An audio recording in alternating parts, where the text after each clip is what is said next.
Welcome to HeartTube. My name is Jim Putnam. We're back in the Giberson Garden down in Athens, Georgia.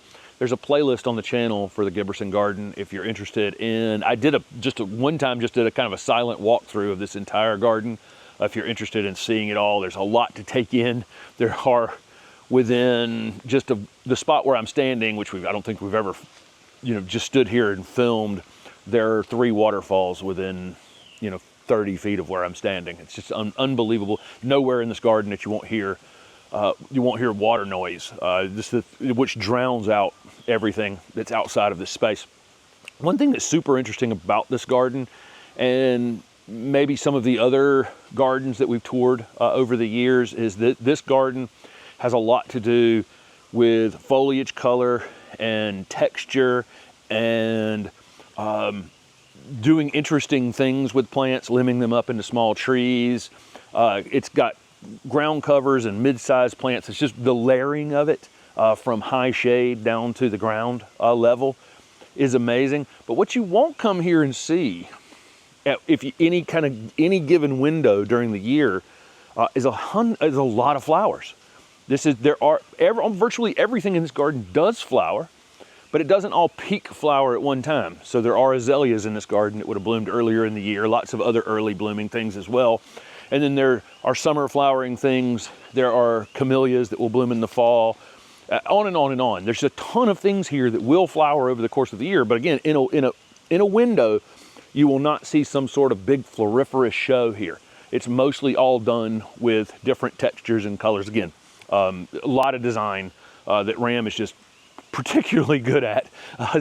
But here on just any given, the beginning of June here, there are some things in flower, and this is of course peak hydrangea season. So there are hydrangea arborescents toward the back of the bed there, and they're blended into some oak leaf hydrangeas, which are just up above them.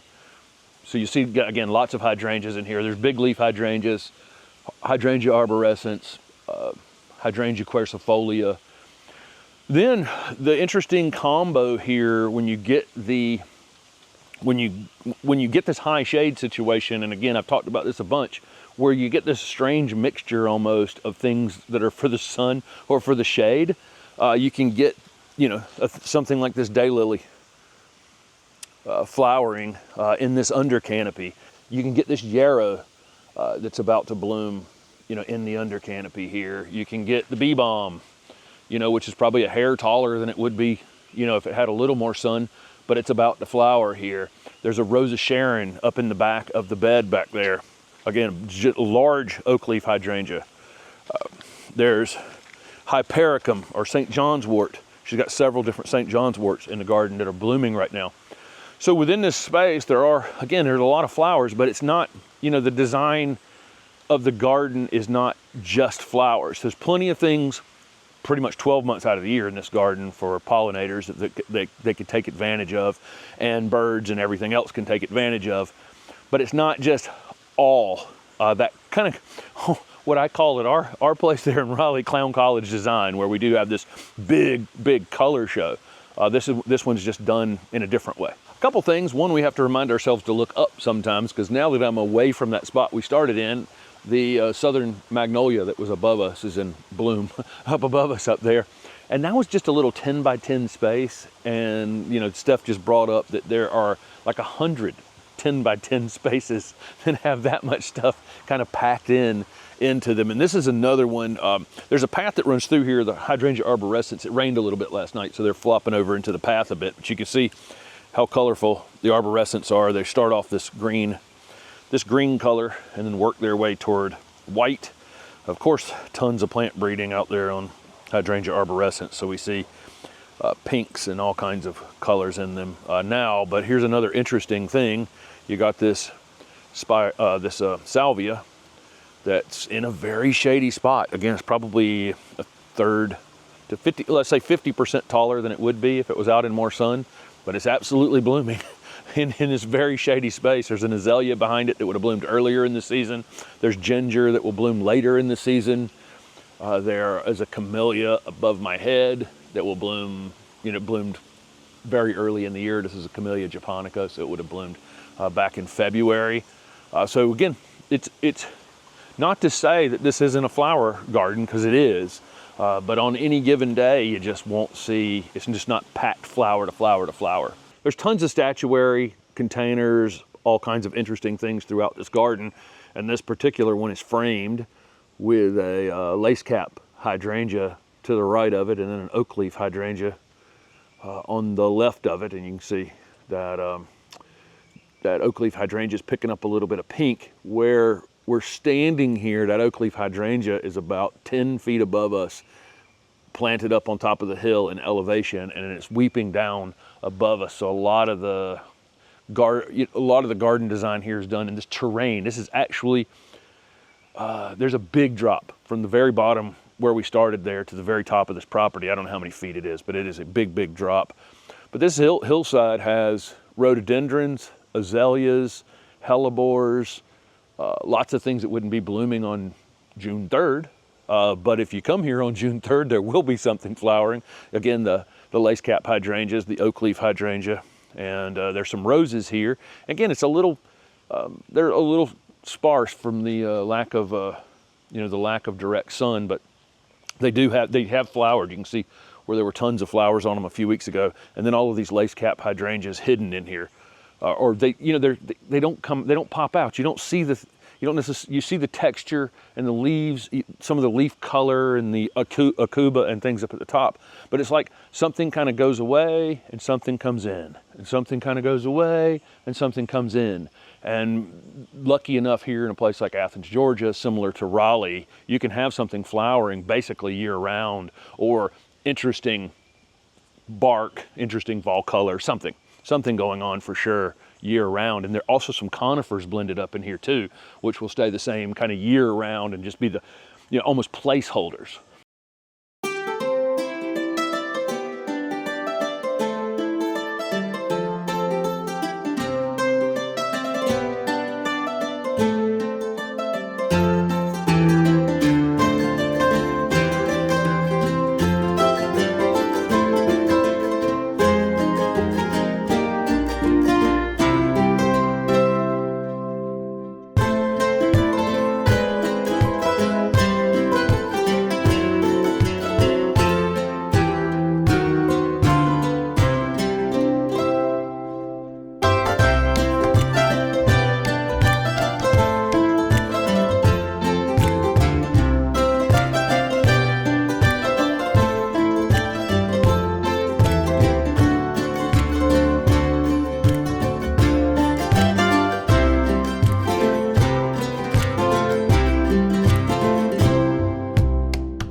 I think this is a great example of what I'm talking about. There's not a flower in here. There's a couple flowers on an oleander back here, an oleander growing in a shady space, still figuring out a way to flower again because there's such bright light in here. There's a golden euonymus that's obviously quite colorful.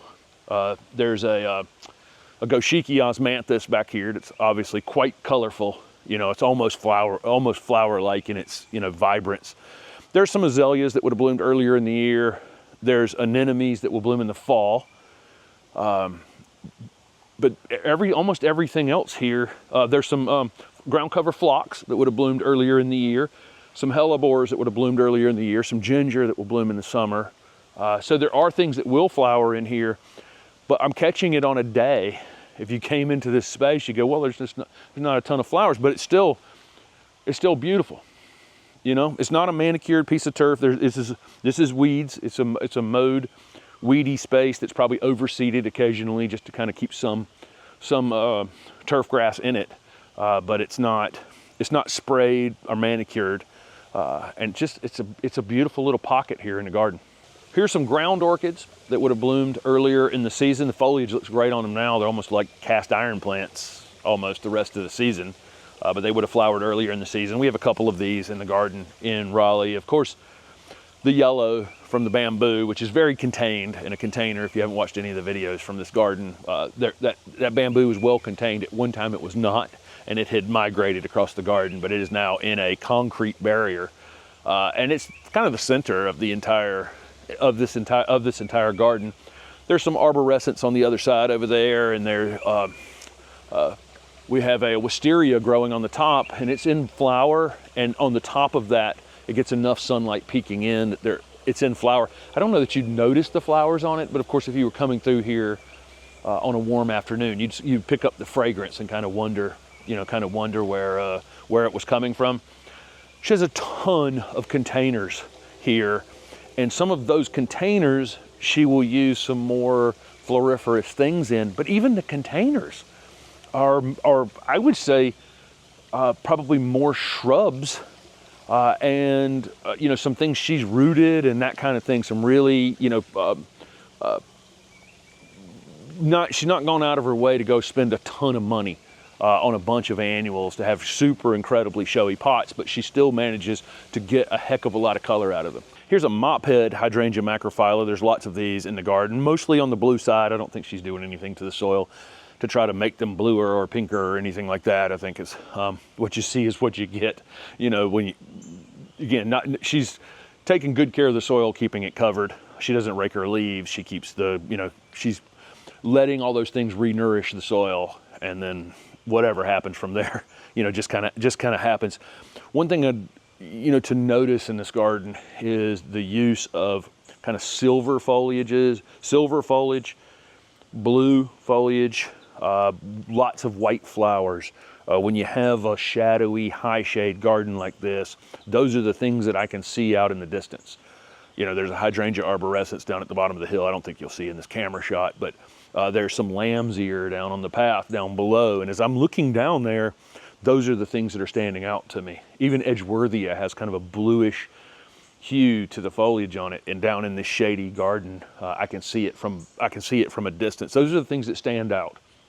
Those kind of silvers and whites and blues. The Bottlebrush Buckeye is a great example of that white that I'm talking about. It just shines in the middle of this bed. We can't. This one's out in the middle of a bed. We can't really get in there and do a super close-up of it, but you can see, how vivid that white stands out. And there's an Edgeworthia here, and you can see that kind of silvery color that I'm talking about in the leaves on an Edgeworthia, where, it just stands out. This one's in a lot of sun over here. This part of the garden is in a little bit more sun than the other side over there was, but the Edgeworthia over there in the shade's doing what I would consider shade, is doing well. There are salvias out here. There's a spirea that has, since flowered, and if you cut it off right now, it'd probably come back out and reflower a bit, but it doesn't really need to because something else will take its place. A hair early here on the summer flowering perennials. So there's a ton of summer flowering perennials that are massed in here that within the next 2-3 weeks will start to show off some color. But again, it'll just be in a pocket. Something else will have finished. The other area will have finished. and it will be the standout temporarily, and then just a constant changing of the guard throughout the entire season. I started the video talking about the Waterfalls. This is the biggest one here. Starts up here at the end, and it's got a series of falls going down to the bottom.